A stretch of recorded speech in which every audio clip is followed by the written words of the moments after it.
শুকর আদায় করে সকলেই বলি আলহামদুলিল্লাহ। অতঃপর সালাত এবং সালাম পড়ি আমাদের রাসূলের উপর, যাকে আল্লাহ রাব্বুল আলামিন সর্বশেষ রাসূল হিসেবে, সর্বশ্রেষ্ঠ রাসূল হিসেবে এই মানব জাতির, জিন জাতির হেদায়েতের জন্য আল্লাহ সুবহানাহু ওয়া তাআলা প্রেরণ করেছেন। আর তার উপর অর্পিত দায়িত্ব তথা মানব জাতি যেন, জিন জাতি যেন এক আল্লাহর গোলামি করে সেই দায়িত্বকে তিনি সঠিকভাবে পৌঁছে দিয়েছেন। সেই রাসূলের উপর সকলেই পড়ি সাল্লাল্লাহু আলাইহি ওয়াসাল্লাম। সম্মানিত দিনী ভাইরা, আজকে আমাদের মদিনা ইসলামিক সেন্টারে এই ইসলামিক সাপ্তাহিক নিয়মিত প্রোগ্রামে যে বিষয়ে আলোচনা করব সেটা হচ্ছে যে উলামায়ে কেরামদের উক্তি লা ইলাহা ইল্লাল্লাহ সম্পর্কে। অর্থাৎ এই যে কালেমা লা ইলাহা ইল্লাল্লাহ, এই ব্যাপারে সালফি সালিহিনগণ, যারা আহলুস সুন্নাহ ওয়াল জামাতের উলামায়ে কেরামগণ, যুগে যুগে যুগ শ্রেষ্ঠ আলেম ছিলেন, তারা আসলে এই কালিমার অর্থটা কি বুঝেছেন এবং আজকে আমরা মুসলমানগণ তারা এই কালিমাটাকে কিভাবে বুঝেছি। এজন্য এর সঠিক অর্থটা, সঠিক বুঝ আমাদের জানা দরকার। আল্লাহ তাআলা আমাদেরকে জানবার তৌফিক দান করুক, আমিন। সম্মানিত দিনী বন্ধুগণ,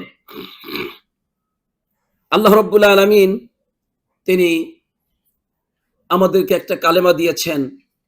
এই কালেমাটা হচ্ছে ইসলামের মূল ভিত্তি। যার মধ্যে কালেমা নাই তার ইসলাম নাই। এই কালেমা ইসলামের প্রথম দিনের প্রথম বিষয় হচ্ছে লা ইলাহা ইল্লাল্লাহ।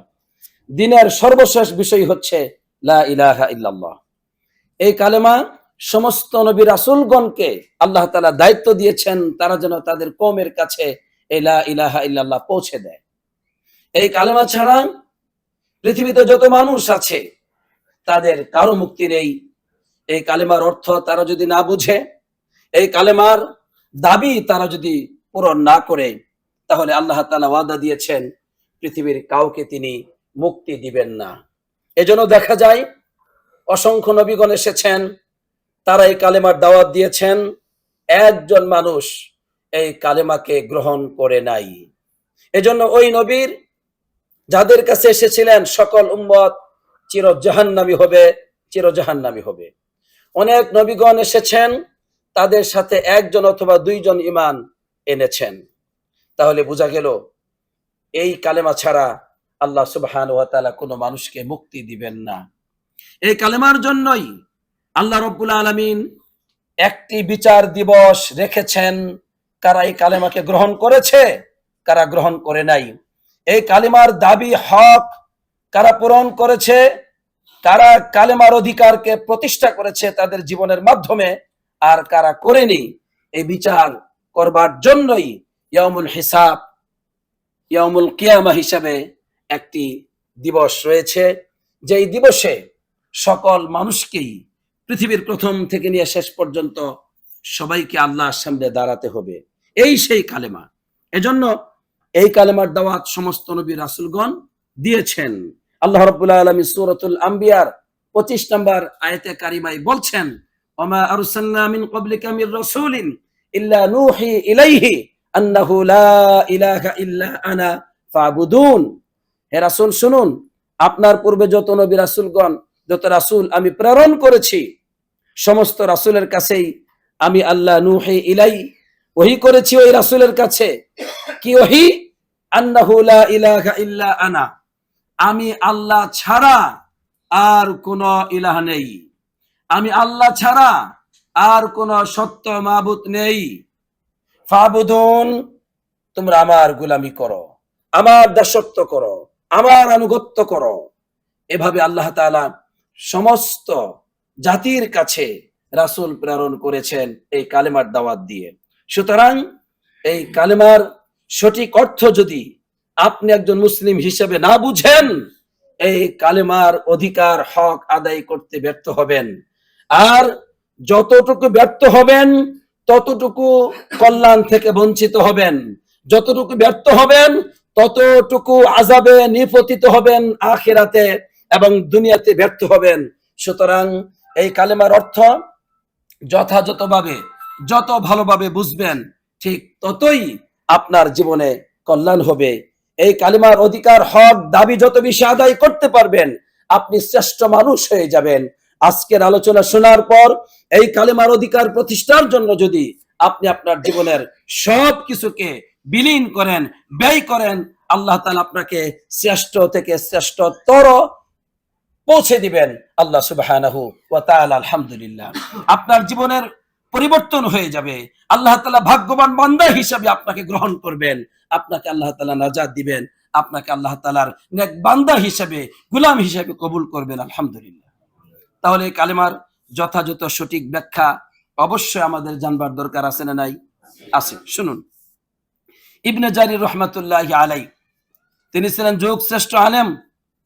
তিনি তার তাফসির ইবনে জারিরে কালেমার অর্থ উল্লেখ করেছেন যে লা ইলাহা ইল্লাল্লাহ, মুহাম্মদ সাল্লাল্লাহু আলাইহি ওয়াসাল্লামকে আল্লাহ তাআলা বলছেন ফাআলাম আন্নাহু লা ইলাহা ইল্লাল্লাহ, যে তুমি জ্ঞানার্জন করো আন্নাহু লা ইলাহা ইল্লাল্লাহ, আল্লাহ ছাড়া সত্য কোনো ইলাহ নেই, সত্য কোনো মাবুদ নেই। এখন এটার অর্থ কি? ইবনে জারির রাহমাতুল্লাহ আলাইহি বলছেন লা মাবুদা বিহাক্কিন তাজুজু ইবাদাতুহু ওয়া তাসলুহুল উলুহিয়াতু লাহু ইল্লাল্লাহ আল্লাযী হাযিহি সিফাতুহু। অর্থ হচ্ছে লা ইলাহা ইল্লাল্লাহ অর্থ হলো আল্লাহ ছাড়া কোনো সত্য মাবুদ নেই, যে তাজুজু ইবাদাতুহু তার ইবাদত করা জায়েজ হবে। আল্লাহ ছাড়া সত্য কোনো মাবুদ নেই যার ইবাদত করা জায়েজ হবে।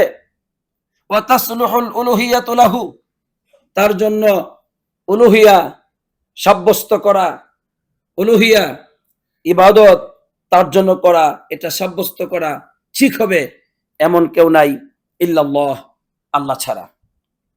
কে? আল্লাহ ছাড়া।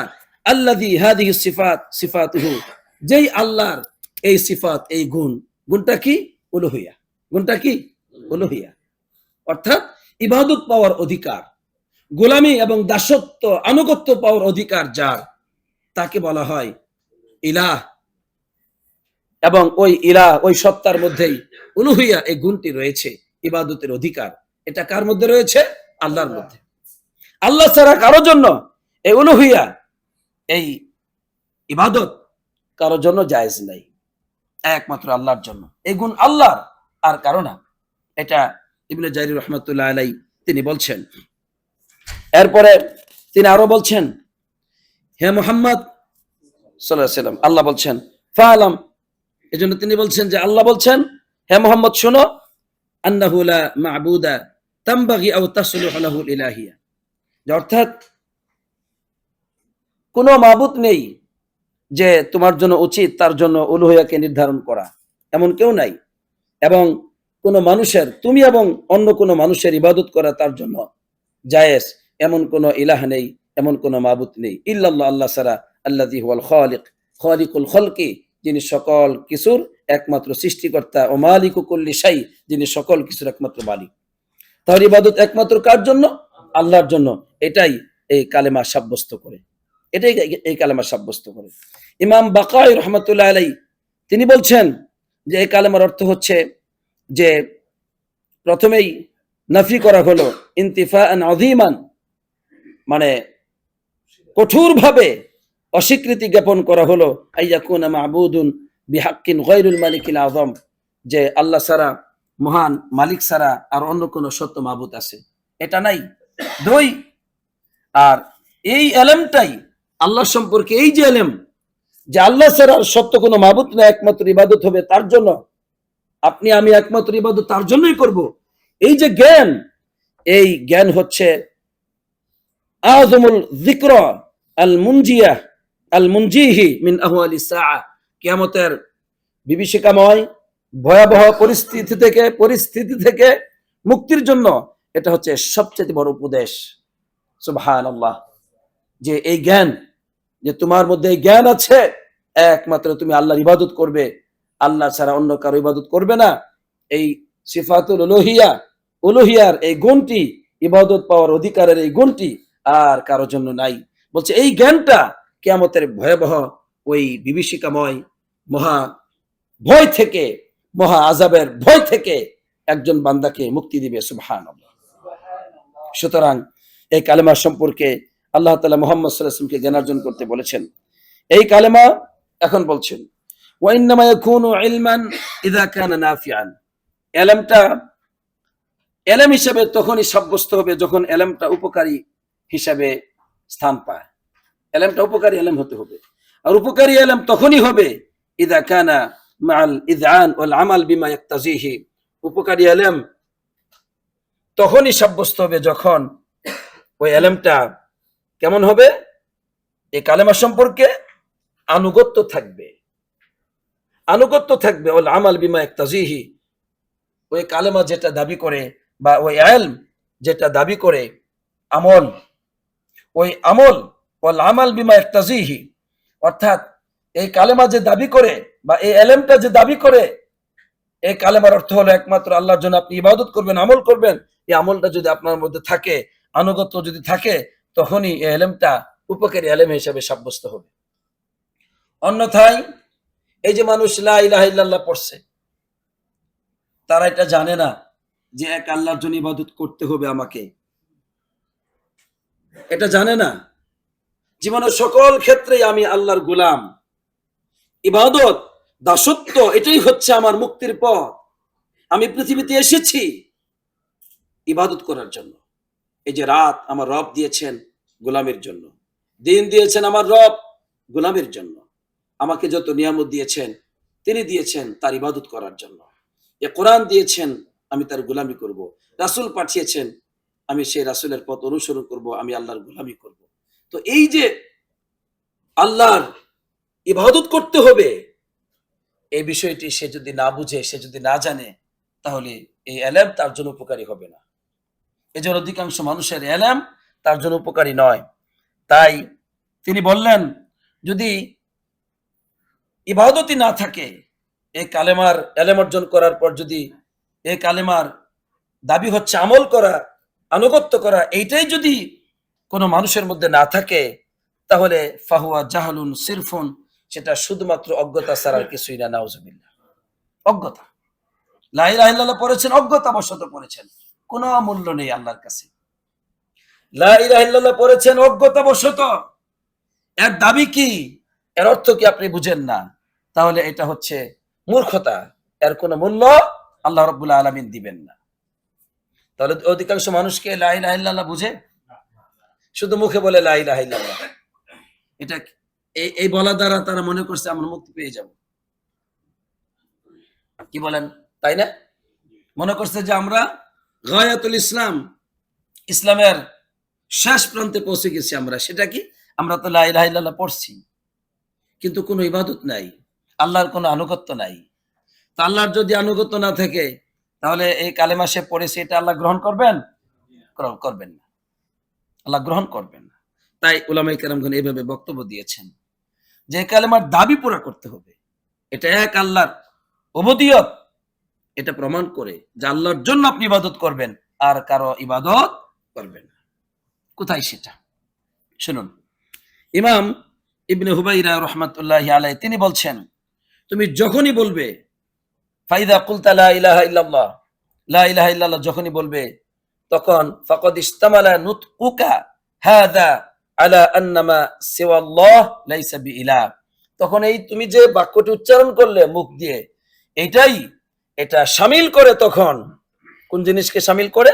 যে আল্লাহ ছাড়া আর কেউ ইলাহ হতে পারে না, আল্লাহ ছাড়া আর কেউ ইলাহ হতে পারে না, এটা শামিল করে। তখন ফায়াল জামুকা, তোমার উপর অবধারিত হয়ে যায় এই কালেমা মুখে স্বীকৃতি দেওয়ার সাথে সাথে। দেখেন কিভাবে বুঝেছেন, এই কালেমা মুখে স্বীকৃতি দেওয়ার সাথে সাথে এটা অবধারিত হয়ে যায় ইফরাদুহু সুবহানাহু ওয়া তাআলা বিযালিকা ওয়াহদাহ, অর্থাৎ তখন তুমি এককভাবে আল্লাহর গোলামি করবে, এককভাবে আল্লাহর গোলামি করবে। তুমি এই কালেমা বলার সাথে সাথে এটা আবশ্যিক করে ফেলে, এটা বলার সাথে সাথে এটা দাবি, তুমি বলছো মানে কি, এখন তুমি আল্লাহর গোলাম হয়ে গেলে। এইটা দাবি করে। এই দাবি কি বুঝে মানুষ? আপনাকে উদাহরণ দিয়ে যদি বুঝাই, যদি একজন ছেলে কোন মেয়ের ব্যাপারে কবুল বলে, এর মানে কি? বিয়ে হয়ে গেল না? মেয়ে যদি বলে কবুল, মেয়ের যদিও কবুল দরকার নাই, শুধু স্বীকৃতি দিলেই হয়। তো মেয়ে যদি তাকে স্বীকৃতি দিয়ে দেয় আর ছেলে যদি কবুল বলে সাক্ষী প্রমাণ সহ, তাহলে কি তাদের মধ্যে বিবাহ বন্ধন কি বিশুদ্ধ হয়ে যায় না? এখন ছেলে যদি বলে কবুল বলছি 100 বার আরো বলবো, তাই কি ওই মেয়ের আমার বাড়িতে নিয়ে যেতে হবে নাকি? আমার সম্পত্তির উত্তরাধিকারী করতে হবে? আমার ঘরে নিয়ে যেতে হবে? যদি এরকম বুঝে, তাহলে এটা ভুল বুঝছে না? ভুল বুঝছে। এখন আপনি যদি মনে করেন ছোট একটা বাচ্চাকে একটা চকলেট দিয়ে বলেন যে কবুল বলো, আমি তোমাকে বিয়ে করলাম, তুমি বলো কবুল। ওই বাচ্চা বলা মানুষ চকলেটের আশা কবুল বলবো, একবার কেন 10 বার বলবো কবুল কবুল, কারণ কি এটা বিয়ে হয়ে যাবে? কাউ তো বুঝে না কবুলের মূল্য কি। কবুলের মূল্য সে বুঝেছে? বুঝেছেন। তা আপনি যদি একটা বাড়ি বিক্রি করেন আর ওখানে সিগনেচার করেন যে আমি বাড়িটা দিয়ে দিলাম, বিক্রি করে ফেললাম, এরপরে যদি বলেন যে না বাড়ি তো দিব না, কারণ আমি তো সিগনেচার করছি মাত্র, এমনি করেছি, এমনি ওটা ঠাট্টা বিদ্রুপ করে করেছি আর কেমনেই কি, সে কি সিগনেচারের মূল্য বুঝেছে? বুঝেছে? পাগলটাই বুঝেছে। এটা মাতাল পাগল। তাহলে আজকে যারা মাতাল হয়ে লা ইলাহা ইল্লাল্লাহ পড়ে ফেলে, একটা চকলেটের চাইতেও মূল্যহীন এই লা ইলাহা ইল্লাল্লাহ, এই লা ইলাহা ইল্লাল্লাহ দ্বারা ফকির ভিক্ষা করে, এই যে মূল্যহীন করে ফেলেছে এই জাতি লা ইলাহা ইল্লাল্লাহকে, তখন এই লা ইলাহা ইল্লাল্লাহ 1000 বার পড়ার কোন মূল্য আছে? কোন মূল্য আল্লাহর কাছে নেই। কোন মূল্য আল্লাহর কাছে নেই। 1000 বার পড়লেও এই কালেমার অর্থ কি, দাবি কি, এই কালেমার অধিকার কি, সেটা যদি না বুঝে ওই ব্যক্তি 1000 বার পড়লেও জাহান্নাম থেকে মুক্তি পাবে না। 1000 বার পড়লেও জাহান্নাম থেকে মুক্তি পাবে না। এটা বলার সাথে সাথেই সমস্ত উবুদিয়াতকে গায়রুল্লাহর জন্য অস্বীকার করবে। আল্লাহ ছাড়া আর কারো ইবাদত করা যাবে না। তুমি এখন হিন্দু ছিলে, এই মুহূর্তে তুমি এই সমস্ত পৌত্তলিকতা, মূর্তি পূজা সব বাদ দিয়ে এই মুহূর্ত থেকে এক আল্লাহর গোলামি করবে। এখন যদি জোহর নামাজের সময় হয়, এই মুহূর্তে ওযু করে তুমি জোহরের সালাত আদায় করবে। এখন যদি আসরের সময় হয়, আসরের সালাত আদায় করবে। এটা তোমার উপর আবশ্যিকভাবে অবধারিত করে দেওয়া হয়েছে। যদি না করো, তোমার এই কালিমা বাতিল, তোমার এই কালিমা আল্লাহ গ্রহণ করবেন না। এই কালিমা পরে তুমি যদি মারা যাও, আল্লাহ তোমাকে নাজাত দিবেন না, কারণ তোমার মধ্যে এই কালিমার কিছুই নাই। তুমি মন থেকে এই কালিমা গ্রহণ করো নাই, তুমি হৃদয় থেকে এই কালিমা গ্রহণ করো নাই, তুমি এই কালিমা মুখে শুধু গ্রহণ করেছ, সামাজিক ভাবে গ্রহণ করেছ, অন্তর দিয়ে তুমি আল্লাহর গোলাম হও নাই। যেমনি ভাবে ওই লোকটি, ফালতু লোকটি বাড়ি বিক্রির সিগনেচার করে ফেললো, কয়টা সিগনেচার লাগে নেয়, সব দিল, বলছে বাড়ি বিক্রি করি নাই, বাড়ি তো দিব না, জমিন তো দিব না। ওই পুরুষের মতো যে কবুল বলছে আরো 20টা বলবো, অসুবিধা নাই, কিন্তু বউ তো আমি বিয়ে করব না। এর যেমন এই কবুলের মূল্য নাই, এই লোকের এই সিগনেচারের যেমন কোনো মূল্য নাই, ঠিক এই লোকের কালেমা পড়ার পর আল্লাহর গোলাম হয় না, আল্লাহর ইবাদত করে না, আল্লাহর দাসত্ব তার কাছে ভারী লাগে, এই লোক কখনো মুসলিম হতে পারে না। এই লোক এখনো মুনাফিক, এখনো মুনাফিক, এখনো মুনাফিক। তাদের অন্তরে ইসলাম ঈমান প্রবেশ করে নাই। নাউজুবিল্লাহ। সম্মানিত দিনী ভাইরা, তাহলে ইবনে হুবাইরা রাহমাতুল্লাহ আলাইহি তিনি এটাই বলছেন যে এই কালেমা, আনতা আলাম, তুমি জানো, আন্না হাযিহিল কালিমা হিয়া মুস্তামিলাতুন আলাল কুফরি বিত-তাগুত ওয়াল ঈমান বিল্লাহ, তুমি জেনে রাখো এই কালিমাটি, এটা বলার সাথে সাথেই এটা কি করে, মুস্তামিলাতুন আলাল কুফরি বিত-তাগুত, তাগুতকে অস্বীকার করাকে শামিল করে এবং আল্লাহর প্রতি ঈমান আনাকে শামিল করে। তাগুতকে অস্বীকার করা মানে আল্লাহ ছাড়া যত বস্তুর ইবাদত করা হয় সেই বস্তুকে তাগুত বলা হয়। কি বলা হয়? তাগুত মানে ইমাম শাফি রাহমাতুল্লাহ আলাইহি বলছেন, কুল্লু মা উবিদা মিন দুনিল্লাহ, আল্লাহকে বাদ দিয়ে অন্য যে কোনো বস্তুর ইবাদত করা হয় সেটাই তাগুত। এজন্য মানুষ যদি মনে করে সাধারণ তাবিজ লটকাইলো কোরআনের নকশা দিয়ে, সূরা ফাতিহা, সূরা ইখলাস, সূরা ফালাকের নকশা দিয়ে, বিসমিল্লাহির রহমানির রহিমের নকশা 786 দিয়ে বানাই দিল একটা তাবিজ, সে যদি মনে করে এই তাবিজ আমাকে বিপদ থেকে, জিনের আক্রমণ থেকে, জাদু টনা থেকে আমাকে মুক্তি দিবে, এই তাবিজ হচ্ছে তার ইলাহ, এটা গায়রুল্লাহ, এই তাবিজ হচ্ছে তার ইলাহ। এই লোকটি মুশরিক, এই লোকটি আল্লাহর সাথে শিরিককারী। কাজেই কাজেই যখনই সে বলেছে লা ইলাহা ইল্লাল্লাহ, তখন কুফর বিত তাগুত, তাগুতকে অস্বীকার করা এটা শামিল হয়ে যায়। আল্লাহ ব্যতীত অন্য যত বস্তুর ইবাদত করা হবে সব বাতিল, সব বাতিল। ওয়াল ঈমানু বিল্লাহ, এক আল্লাহর প্রতি ঈমানকে সাব্যস্ত করে, এক আল্লাহর প্রতি ঈমানকে শামিল করে। সুতরাং সুতরাং এই কালেমার অর্থ এটাই যে আল্লাহ ছাড়া যত মাবুদ আছে সবগুলোকে অস্বীকার করবেন, সাথে সাথেই এক আল্লাহর জন্য উলুহিয়তকে স্বীকৃতি দিবেন, আল্লাহর ইবাদত শুরু করে দিবেন। বাস, আগে হারাম খেয়েছি এখন খাবো না, আমি কালেমা পড়েছি। আগে বেনামাজি ছিলাম এখন আমি নামাজি হয়ে যাব। আগে বেপর্দায় ঘোরাফেরা করেছি এখন আমার রবের গোলাম আমি পর্দায় থাকবো। আগে মিথ্যা কথা বলেছি শয়তানের ধোঁকায়, এখন আমি সত্য কথা বলবো। আগে আমি এইভাবে হাজারো রকমের অমান্য করেছি, আল্লাহর অবাধ্য হয়েছি, এখন আমি অবাধ্য হব না। এটা কালেমা শামিল করে।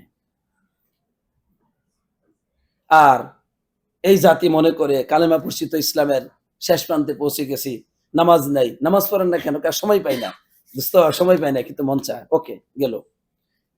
বিবাহের দিন, ওহ আজকে তো নামাজ পড়া যাবে না, সময় নাই। অফিসের কর্মচারী নামাজ পড়বে, বস বলে নামাজ টামাজ চলবে না আমার এখানে, আমরা মুসলমান কালেমা পড়ছি হয়ে গেছে। নামাজের ব্যাপারে দাওয়াত যদি জোরে দেন, ভাই নামাজ পড়ো, এই বেটা এত জোরে কথা কস কেন? তুই মুসলমান একে, আমরা মুসলমান না? নামাজের দাওয়াত দিবি একটু আস্তে দে। আবার আরেকজনে বলবে, ভাই ওরে নামাজের দাওয়াত একটু আস্তে কথা বলো না, জোরে বলো না, রাগ করবে, মন খারাপ করবে। মুসলমান মানুষ কষ্ট দিলে কবিরা গুনাহ হয়, জানো না? বাহ, এর মানে কেমন মুসলমান, কেমন কালেমা পড়েছে সে, তার কাছে নামাজের কথা আপনি দাওয়াত দিতে পারবেন না। অথচ সমস্ত সাহাবায়ে কেরামগণ একমত, বেনামাজি কাফের, বেনামাজি কাফের, বেনামাজি কাফের। সমস্ত সাহাবায়ে কেরামগণ একমত। এখন বলবেন, অনেকে তো মুসলমান বলে, আরে এগুলো হচ্ছে জাহামিয়ার ছাত্র। অনেক আলেমরা তো মুসলমান বলে বেনামাজিরকে, আরে এরা হচ্ছে কুল্লাবিয়ার ছাত্র, এরা হচ্ছে আশারির ছাত্র।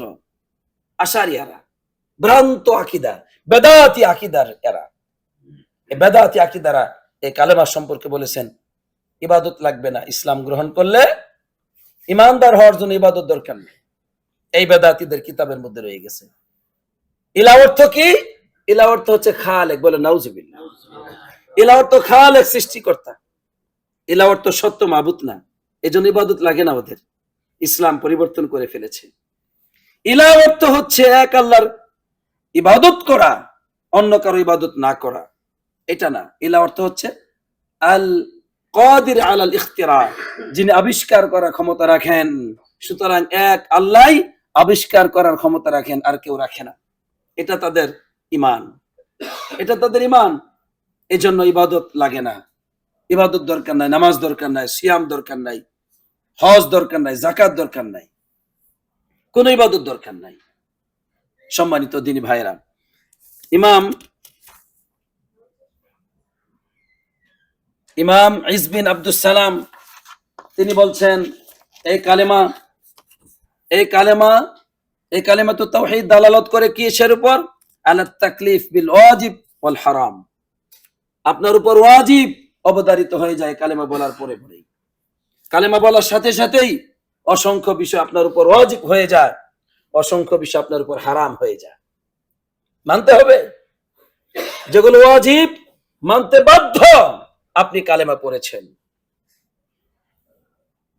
যেগুলো হারাম আপনি হারাম থেকে বেঁচে থাকতে বাধ্য আপনি কালেমা পড়েছেন। কি কালেমা পড়েছেন?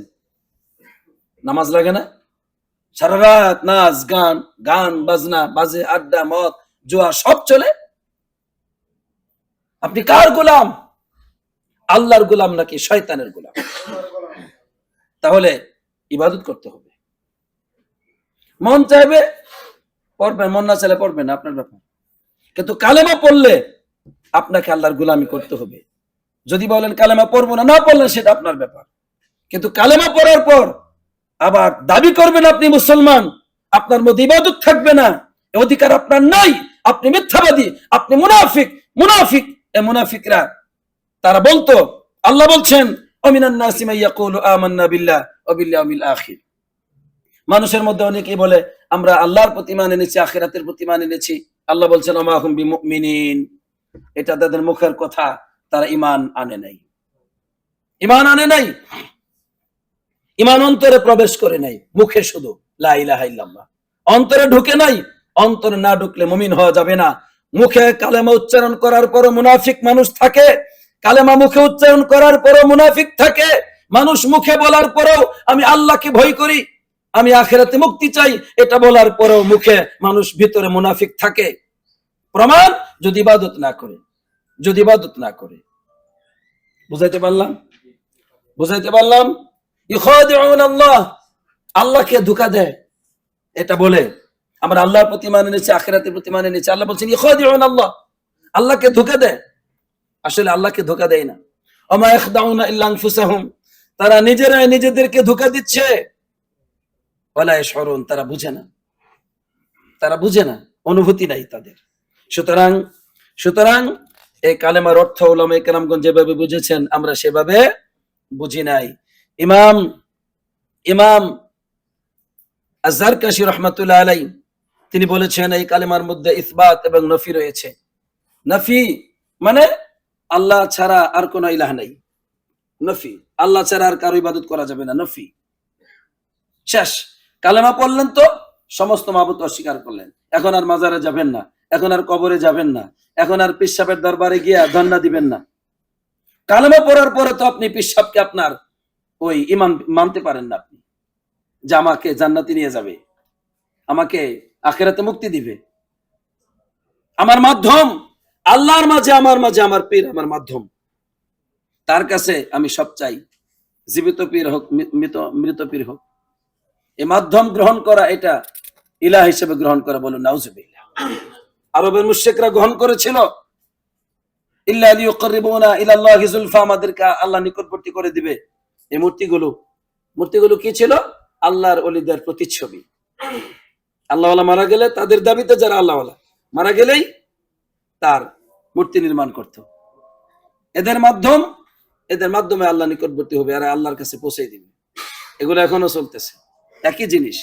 সম্মানিত দিনী ভাইরা, এই জন্য আমাদেরকে এক আল্লাহর দিকে ফিরে যেতে হবে। ভালো করে বুঝুন, ইবনে রজব রাহমাতুল্লাহ আলাইহি তিনি এই কালেমা সম্পর্কে একটা গুরুত্বপূর্ণ কথা বলেছেন, যে ইলার অর্থটা কি। কে বলেছেন এই কথা? ইবনে রজব রাহমাতুল্লাহ আলাইহি তিনি ইলাহ শব্দের অর্থ বলেছেন যে কওলুল আবদ, একজন বান্দা যখন বলে লা ইলাহা ইল্লাল্লাহ, লা ইলাহা ইল্লাল্লাহ, সবাই বলেন কি? তিনি বলছেন ইয়াক্তাজি, এই বলাটা দাবি করে আন লা ইলাহা লাহু গায়রুল্লাহ, আল্লাহ ছাড়া ওই বান্দার জন্য আর কোনো সত্য ইলাহ নাই। আচ্ছা, ওয়াল ইলাহ, এবার আমরা ধরা খাবো সবাই। ওয়াল ইলাহ হুয়াল্লাযী ইউতাউ ফালা ইউসা, ইলাহ বলা হয় এই সত্তাকে যার আনুগত্য করা হয় তার অবাধ্য হওয়া যায় না। যার আনুগত্য করা হয় তার অবাধ্য হওয়া যায় না, তাকে বলা হয় ইলাহ। কেন অবাধ্য হওয়া যায় না? হাইবাতান লাহু, তার জন্য তাকে শ্রদ্ধা করে, ওয়া ইজলালান, তাকে সম্মান করে। হাইবাতান মানে ভালোবাসার সহিত শ্রদ্ধা, ভালোবাসার সহিত ভয়, শ্রদ্ধা। এই শ্রদ্ধার জন্য, সম্মানের জন্য তার আনুগত্য করতে হয়, অবাধ্য হওয়া যায় না। ওয়া মুহাব্বাতান, তাকে ভালোবাসার কারণে তার আনুগত্য করতে হয়, অবাধ্য হওয়া যায় না। মুহাব্বাতান। ওয়া খাউফান, তার আযাবের ভয়ে তার আনুগত্য করতে হয়, তার অবাধ্য হওয়া যায় না। ওয়া রাজান, তার কাছে দুনিয়া আখিরাতের কল্যাণের আশায় ওই সত্তার আনুগত্য করতে হয়, অবাধ্য হওয়া যায় না, তাকে বলা হয় ইলাহ। ওয়া তাওয়াক্কুলান আলাইহি, তার উপর একমাত্র তার উপর ভরসা করার কারণে তার আনুগত্য করতে হয়, অবাধ্য হওয়া যায় না। ওয়া সুআলান মিনহু ওয়া দুআআন লাহু, তার কাছে প্রার্থনা করা, তার কাছে দোয়া করার কারণে তার আনুগত্য করতে হয়, তার অবাধ্য হওয়া যায় না। এরপরে বলছেন ওয়ালা ইয়াসলুহু যালিকা কুল্লুহু ইল্লা লিল্লাহ, এটা একমাত্র আল্লাহর জন্যই এটা ঠিক আছে, আল্লাহ ছাড়া অন্য কারোর জন্য এগুলো ঠিক নেই। তাহলে ইলাহ মানে আপনি যে বলছেন লা ইলাহা ইল্লাল্লাহ, আনুগত্য করবেন ভাই, আনুগত্য, তার অবাধ্য হবেন না। এক আল্লাহর গোলামি করবেন, আল্লাহ যাদের গোলামির অনুমতি দেন নাই আল্লাহ ছাড়া তাদের গোলামি করবেন না, তাদের গোলামি করবেন না। এই লা ইলাহা ইল্লাল্লাহর পর নামাজ নাই, ইবাদত নাই। এই লা ইলাহা ইল্লাল্লাহ বলার পর মাজারে গিয়ে সেজদা দিচ্ছে, আল্লাহর সাথে কত শিরিক করতেছে, শেষ নাই। বলে নাউজুবিল্লাহ। সম্মানিত দিনী ভাইরা, সুতরাং ইবনে রজব রাহমাতুল্লাহ আরো বললেন ফামান আশরাকা মাখলুকান ফি শাইইন মিন হাদিহিল উমুর, এই সমস্ত বিষয়গুলোর মধ্যে যে ব্যক্তি কোনো মাখলুককে শরীক করবে, কোন মাখলুকের উপর, মাখলুকে এত সম্মান করে তাকে, তার সম্মানার্থে অবাধ্য হয় না, তার সম্মানার্থে আনুগত্য করে, তাকে এত ভালোবাসে, তাকে এত ভয় করে, তার কাছে এত আশা করে, তার উপরে এত ভরসা করে, তার কাছে এত বেশি চায় যে ওই মানুষের কাছে এইভাবে চাওয়ার কারণে, এইভাবে ভরসা করার কারণে, তাকে ভালোবাসার কারণে তার হুকুম মানে তার অবাধ্য হয় না। এক লোকের জিজ্ঞাসা করলাম, ভাই আপনি নামাজের সময় আপনি গাড়ি মুছেন কেন? এটা বসের গাড়ি, নামাজের সময় চলে নামাজ পড়ে আসি। না, বস রাগ করবে। এই যে বসের ভয়ে সে নামাজ পড়তেছে না, সে হচ্ছে মুশরিক। সে কি মুশরিক? অবশ্যই সে আসর নামাজ পড়বে, হয়তো বা জোহর পড়লো না, কিন্তু সে মুশরিক, কারণ ভয়, তার বসের ভয়ে নামাজ পড়ল না। ভয়কে তাজিম করে, বসের কাছে আশা করে নামাজ বাদ দিল। বস বলছে গাড়ি দিছে।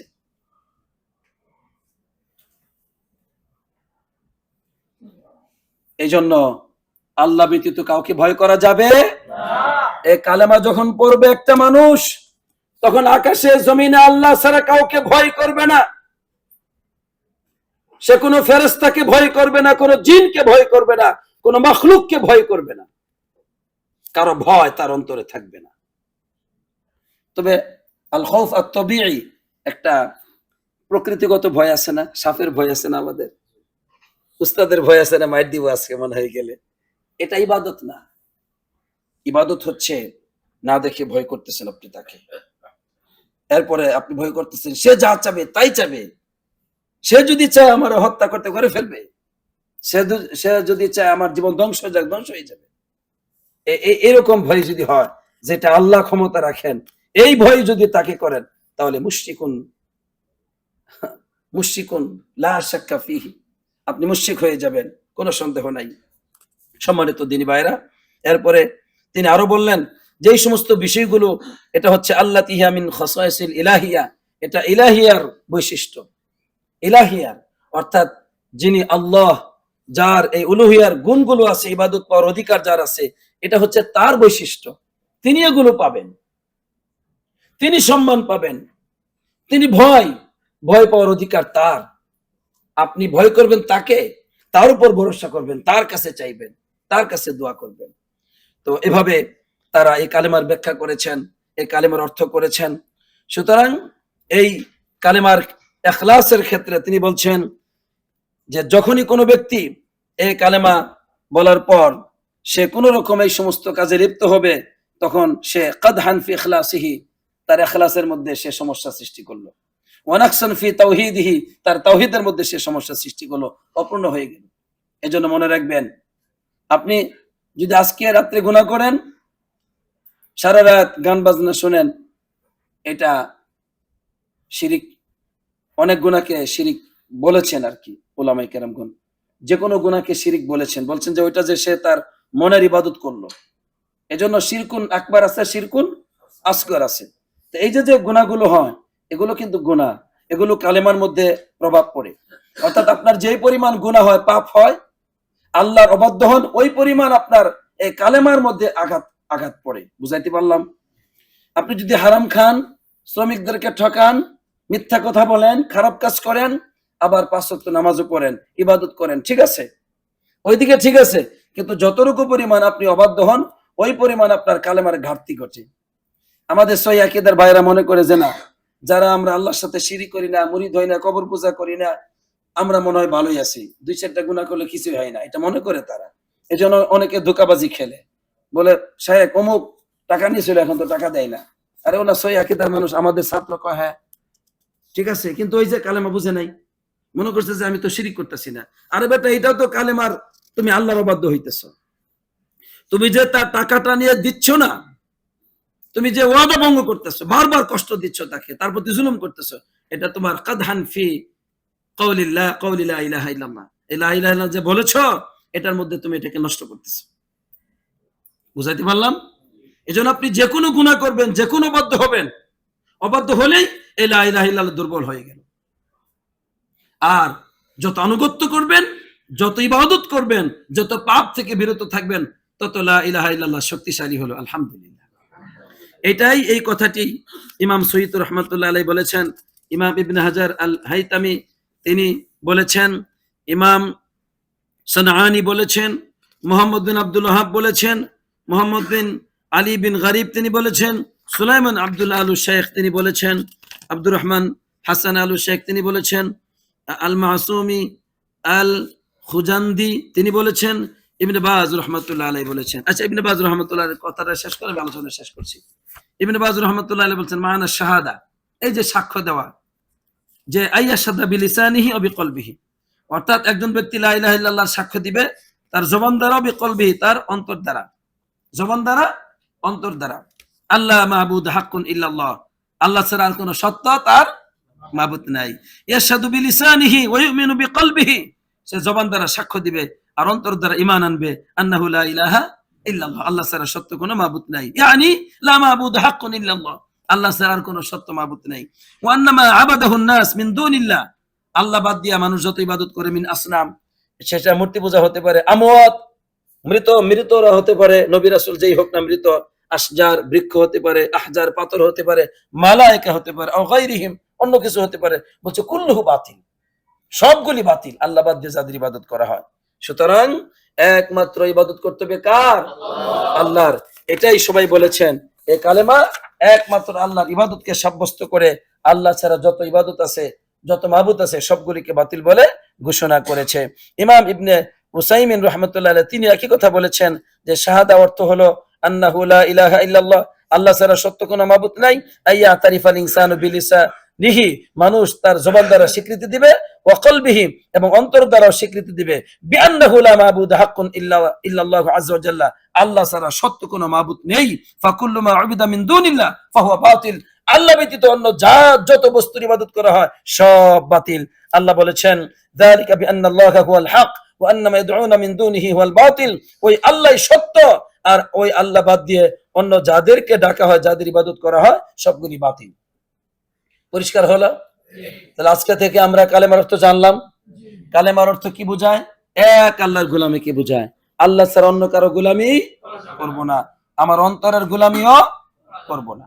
আগামী সপ্তাহে অন্তরের গোলামি মানুষ কিভাবে করে, অন্তরকে ইলাহ হিসেবে মানুষ কিভাবে গ্রহণ করে, এই ব্যাপারে কথা বলবো ইনশাআল্লাহ। আমাদের অন্তর আমাদের মাবুদ হয়ে যায়, অনেক সময় আমরা বুঝি না, এটা আগামী সপ্তাহে বুঝাবো ইনশাআল্লাহ। আল্লাহ যেন সেই তৌফিক দান করেন, আমিন। কিন্তু আগামী সপ্তাহে মনে হয় আরেকটা প্রোগ্রাম আছে, তো যাক অসুবিধা নাই, আপনারা আমাদের শেখ আসবেন একজন, উনি ওমা কানা লাহুম মিন দুনিল্লাহি মিন আউলিয়া, ওই কাফের, ওই মুশরিক, ওই নাস্তিক, ওই পাপিষ্ঠদের আল্লাহ ছাড়া পৃথিবীতে, আকাশে, জমিনে তাদের কোনো অভিভাবক নেই, আল্লাহ বলেছেন। তারা যে আল্লাহর বিরুদ্ধে কথা বলে, সেই কণ্ঠস্বর আল্লাহ তাআলা দিয়েছেন। তারা যে রাসূলকে মিথ্যাচার করে, সেই ক্ষমতা আল্লাহ তাআলা দিয়েছেন। তারা যে অস্ত্র বানায়, সেই জ্ঞান আল্লাহ বলছেন আমি দিয়েছি। তারা যে খাবার খায় সেটা আমার, তাদের যে খাবার হজম হয় সেটা আমার, তারা যে চক্রান্ত করে সেই ক্ষমতা আমার। কিন্তু আকাশ এবং জমিনকে অতিক্রম করতে পারবে না তোমরা, সুনির্দিষ্ট সময়ের জন্য তোমাদেরকে সৃষ্টি করেছি, এরপরে তোমরা নিজেরাই তোমাদের নিজেদের কর্মের প্রতিফল তোমরা উপভোগ করবে। কথা বুঝাইতে পারলাম? এই জন্য এইসব বাহাদুর আলাপ করবেন না। আল্লাহ আপনার জীবনের কর্ম যেইভাবে চাইবেন ওইভাবেই হবে। আপনাকে চেষ্টা করতে বলা হয়েছে, করবেন, আর কিছু না। এজন্য এগুলোর কোনো মূল্য নাই। আমি বলে দিলাম আত-তাআমুল মা আল্লাহ, আল্লাহর সাথে ভালো আচরণ করতে শিখুন। আত-তাআমুল মা আল্লাহ হুসনুত তাআমুল মা আল্লাহ, আল্লাহর সাথে সুন্দর আচরণ করতে শিখুন। আল্লাহ আমাদেরকে বুঝবার তৌফিক দান করুন।